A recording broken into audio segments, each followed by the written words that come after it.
Good morning. Welcome to Up to the Minute. I'm Todd Duplantis, and we got your HCC news and information and a few special interviews coming up for the next half hour. Stick around with us.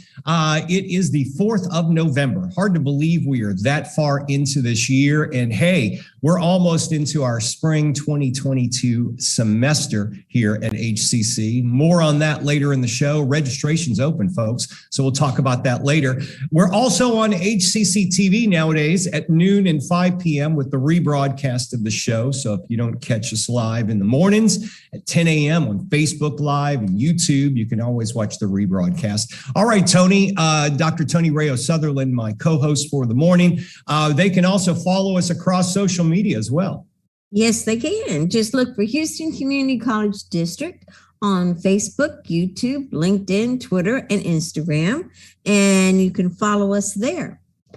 That's right. That's right. Okay, Tony, you're going to be back because you'll be talking with this next guest because, hey, it's Thursday, Virtual Family Fun Day, and we've got Jordan Kieffer. She is an Interpretive Park Ranger with the Galveston Island State Park with Texas Parks and Wildlife Department. Good morning to you, Jordan. Good morning, Todd. Thanks for having me on today. Yeah, thanks for being on here. We look forward to hearing from you in a little while. First off, how's the weather in Galveston this morning? It's a little chilly here in Houston. It's pretty gloomy, overcast clouds, and 50-degree weather. So a cold one today. It is, yeah. All right, Jordan, we're going to check in with you in a little while. So stick around and we'll be with you in about 10 or 11 minutes. Let's get started with our HCC guest of the morning. He's the program coordinator with the American Sign Language and Interpreter Training Program. We've got Mike Lee joining us here. Mike, good morning. Good to see you. Good morning. How are you doing? We are doing good. As we mentioned at the top of the show, spring registration is underway here at HCC. Let me ask you this. With the American Sign Language Program, Interpreter Training Program, do you have to sign up at the beginning of the year, or do you guys have year-round registration? Can they register for the spring right now? Yeah, registration's open now. We have classes year-round. They fill up pretty fast. They do. I imagine this is a pretty, it sounds like it's a pretty popular course. What are the job prospects like for sign language and interpreters? The job prospects is very promising because here in the Houston area, we cannot graduate enough students to fulfill the job needs. There are a lot of interpreting jobs that go unfilled because we don't have enough people to fulfill the jobs. So, it's a 2.5-year program, and by the time they finish the program, they're eligible to take the state test to become certified as an interpreter. So it's a 2.5-year program. When they're taking the program, is it possible to get internships or find a job before you graduate? Do you see that happening? I see that a lot. When they do their internship, the last 2 semesters of the program, they're out in the community, they're at school districts. School districts say, hey, we like what you're doing. Please fill out an application. Most of the school districts will hire students before they're certified, which is a good source of revenue after 2 years of not really working and then making $20 an hour. And $20 an hour, it's starting pay. That's pretty good to start off. Yeah, non-certified. And then when you're certified, that rate goes up to about $30, $35 an hour. Wow. Let me ask you this. You mentioned school districts hiring interpreters. Where can the students look at working? When I think where these type of workers are needed, I can think the medical center because a lot of patients coming in and out of there, hospitals, government offices. I mean, literally, this sounds like the job possibilities and locations are endless. It is. Here in Houston, we have several interpreting agencies that fulfill contracts at Med Center. Medical interpreting is a specialty field now because of dealing with medicine. You need to understand what's going on to be able to interpret that information correctly to the deaf client. So that is a skilled set in its own that we are in the process of teaching for the medical profession, hopefully by next fall. Well, I was going to ask that. Do you have courses that address that? It sounds like you're looking at that right now. Yes, sir, we are. We're looking at that. And legal is also a specialized field that we're getting ready to do that one as well. Where can students take classes? Is this offered in specific areas of town? We have classes here at Central. This is where the program is here at Central off of Holman. And then we have classes at Missouri City campus that started a year and a half ago. It was interesting how that program came about. Dr. Barillo contacted me, said that there's a church that has several deaf members coming to their church.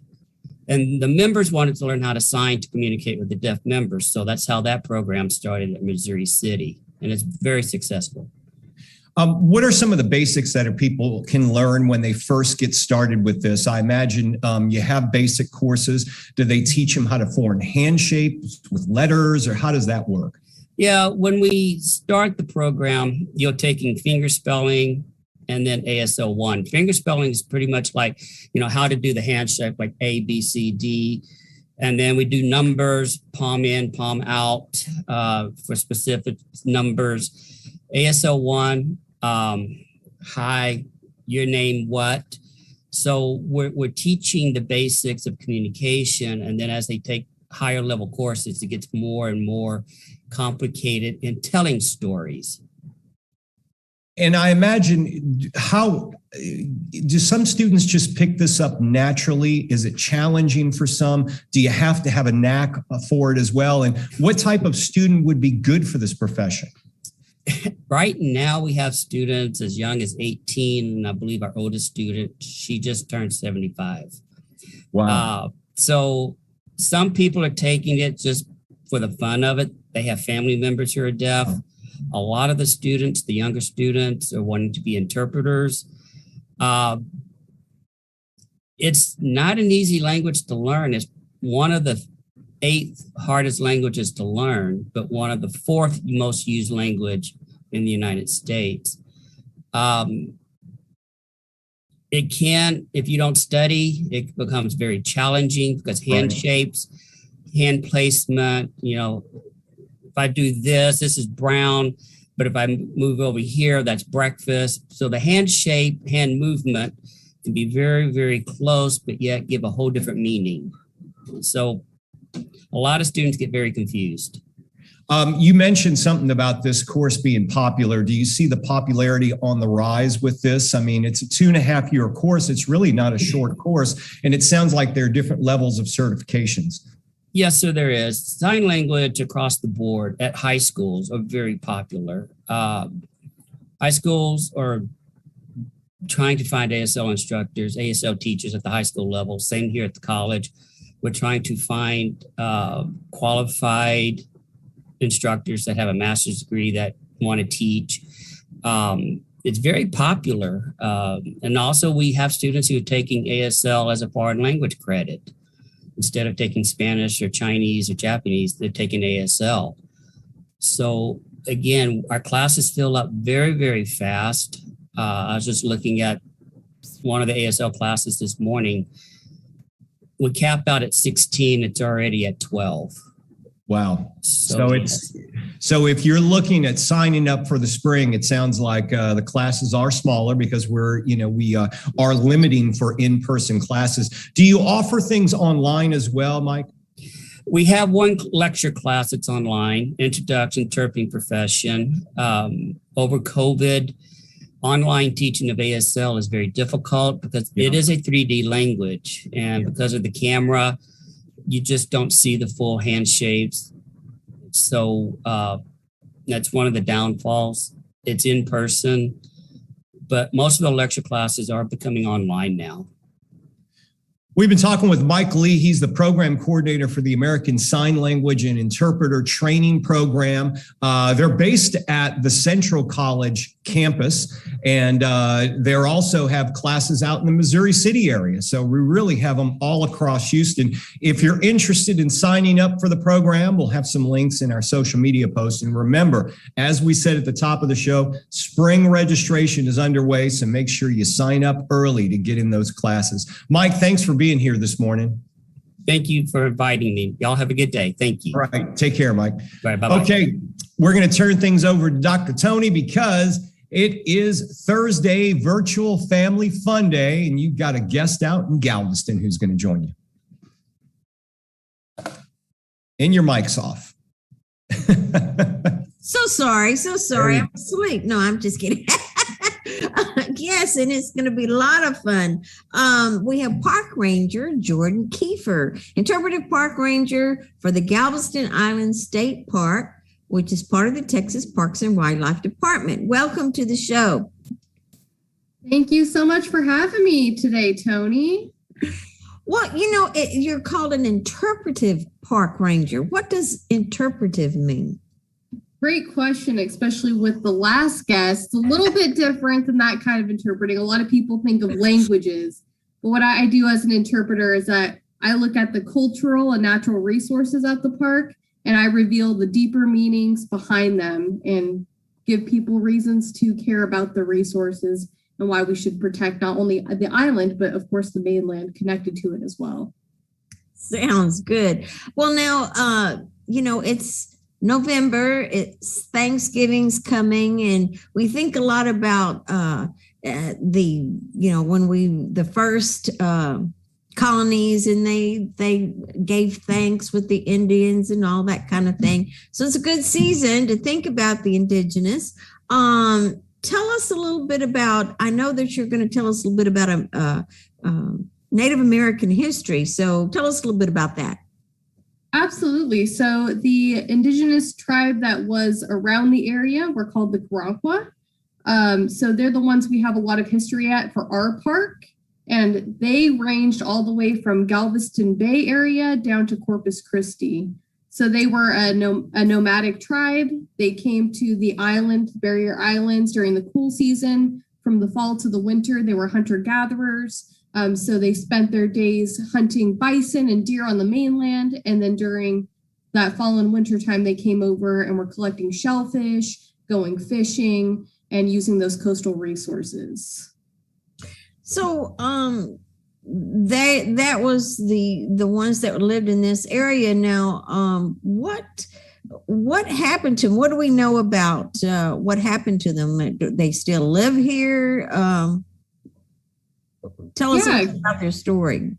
Absolutely. So, fortunately, what happened to the Karankawa that we are gathering we have an archaeological that has done some research.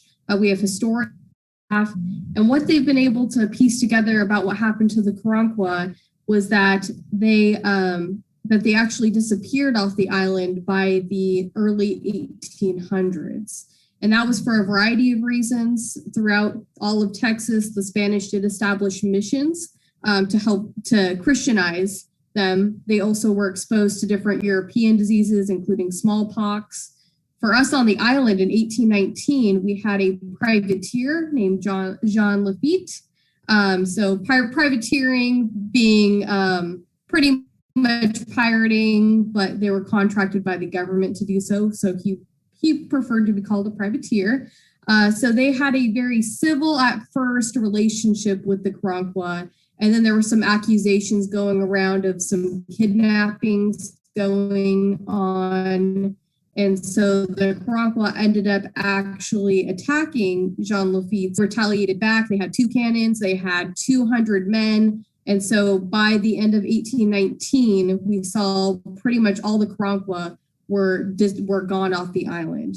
And there's some theories that they went ahead and they integrated with different tribes and they moved a little bit further up north. Some moved further down south. But for this area here, they pretty much all but disappeared by the mid 1800s. Well, there's something called the Battle of Three Trees. What is that? Yes, Battle of Three Trees is what Jean Lafitte was. That was that battle between Jean Lafitte and the Karankawa. And that's actually just down the street from Galveston Island State Park. Really? And do you know what the 3 trees, why do they call it 3 trees? Yeah, so we're on coastal prairie. So there were not very many trees on the island back then. And so there were 3, I believe, live oak trees that were on the island, and that's where the battlegrounds were. And so that was the major landmark in the prairie, was those 3 trees. So now you do you do the archaeological finds? How does that work? Yeah, great question. So I personally don't, I just interpret the material. We have had, so whenever we do any sort of major projects going on, we actually have to have that team come out and make sure that we're not digging up any artifacts. And if we find anything, that they need to do a thorough search through of it. But back in the 1970s, when we were starting to get a lot more of the population around here, over on the west-hand side in Jamaica Beach and on the east side of the park in Pirates Cove, they were doing a lot of development. And through that development, they actually discovered Mitchell Ridge, which is a huge artifact site, where they ended up digging up not only some burial grounds, they found multiple Karankawa bodies, but they also uncovered a lot of artifacts that give us a lot of the information that we have on the Karankawa and give us a little bit more of the information of how they lived on the island. And you said that they ate bison and deer. Do you know, what else do you know about how they lived and their civilization and their lifestyle? Yeah, so when we got those artifacts around the island, we did get some different kinds of tools that they used, including we've discovered that oyster shells were an important part of their culture, not only for eating, but they actually found that they were using them as knives because there wasn't any rocks around the area for them to use. And they were using them as fish weights. So they were actually drilling holes into them to weigh down nets. So very ingenious. They were very creative in what they did. We've also discovered they had whooping crane bones that were turned into whistles. And they had discovered on the bodies hundreds of black drum teeth. And what some of the archaeologists have discovered is that they believe that they were in gourds or some kind of compostable material, and that they were used as rattles for the babies to shake. So we've discovered a lot from digging up. Yes. How interesting. That is so neat. Well, tell me a little bit about the Native American history is so important, and especially here in Texas. What is the Texas State Parks doing to incorporate more of that information?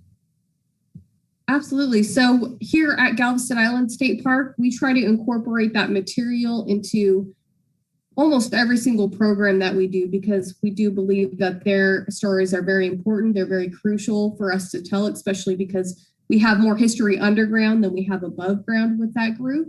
So we talk a lot about those different tool uses. And then across Texas state parks, we've got all of our state parks have Native American history. So it's something that we find very important to talk about. A lot of those are going to be in West Texas. So Waco Tanks is a really good example. They have primitive drawings that they protect, and they have a lot of their indigenous groups that actually will come out there and educate people on their ancestors. And so some of those other parks include Palodero Canyon's a really great park. And so we really try to be sensitive to the material that we're putting out there and making sure that we're telling all stories, because they're all very crucial when we are running these state parks, to include everyone's stories in the cultural aspect of our parks. That's the thing about history. It depends on who's telling it sometimes, as to absolutely. as to what you that you look at. I saw you had some pictures of people in well, they're not boats, I get whatever you call them, they're rubber things. What were they doing? They were looking for artifacts, things like that. So we do a kayaking program. We usually do those May through the end of November. We're ending our season with Black Friday paddle. So what we do is we talk a lot about the different ecosystems that are in Galveston Bay, and then we talk about the uses of them. So we talk about the plants that are around for foraging, what Native Americans may have used to eat before we had agriculture, and then talking about those different uses of those oysters, how they've been very important for nourishment for our bodies, but also for our cultures. And then talking about some of those different fish that are around that are important for our fisheries now and that were important for cultures back then.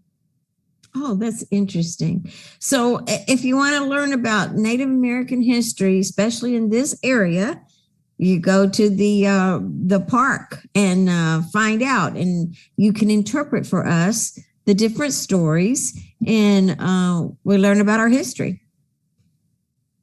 Absolutely. Yes, come visit us sometime. Okay, well, we'll do that. Thank you. This is Park Ranger Jordan Kieffer, Interpretive Park Ranger, Galveston Island State Park, part of the Texas Parks and Texas Parks and Wildlife Department, which I think is so wonderful. Texas has got some beautiful country and beautiful, excellent history that you can't help but want to enjoy. Okay, Todd. All right. Thank you both. Okay, let's get on to our HCC news and information for this half-hour show. We've got something going on today with the diversity, equity, and inclusion. They've got a video podcast. They're launching a series today. Starts on YouTube. Join Dr. Donna Davis, HCC's DEI officer, as she launches a brand new video podcast series.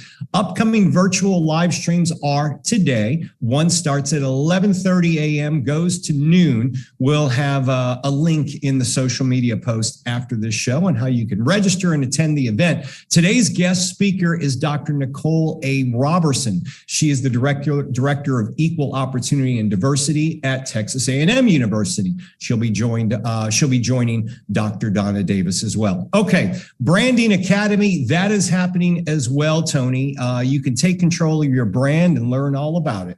Absolutely. I can't talk. It's called Do It Yourself Branding for Small Businesses. And they have 5 hands-on sessions. It's all done at the West Houston Institute. And the first 2 sessions are Monday and Wednesday, November 8th and 10th, from 2 to 5 p.m. And it's really neat because it helps you learn how to brand your, if you don't market it well, if you can have a great product, but if you don't know how to sell it, if you don't know how to tell people about it, it doesn't do you any good. So that's a very important thing, is to learn how to brand your product. That's exactly right. And you can learn all about that. We'll have some information in our social media post. All right. If you're a student and you're feeling overwhelmed, we've got tips to manage your college studies. HCC's counseling department is covering such topics as time and stress management to help our students reach their academic goals. Of course, this is a free session. It happens Wednesday, November 10th. That's next Wednesday. From 10:30 to 11:30 a.m., we will have that link in our social media post. And one thing the drama department's hosting, Tony, Everyman. Absolutely. We're hosting Everyman. It's a 15th century morality play using allegorical characters to examine man's salvation and how to attain it. So it's going to be very deep as far as what it's talking about, but it's very good to go watch.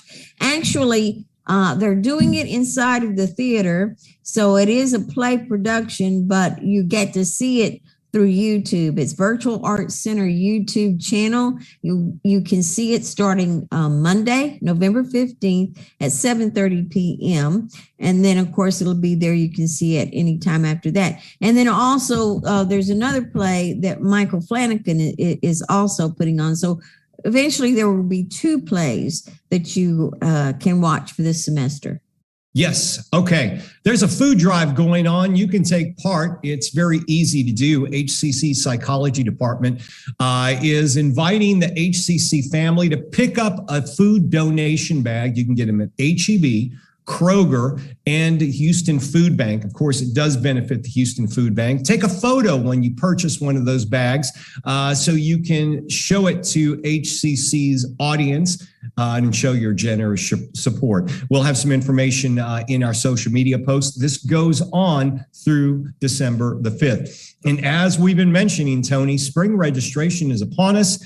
You can now register to take classes on campus in person at HCC. We started them up again this semester, and we're continuing on through the spring. But you got to sign up early because those are going to be smaller classes.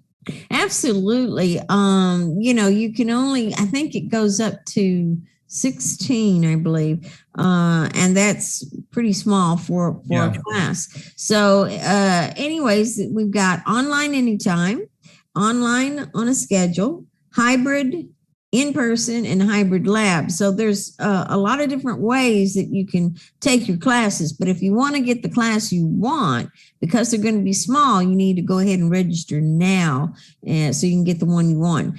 Go to hccs.edu/now to register.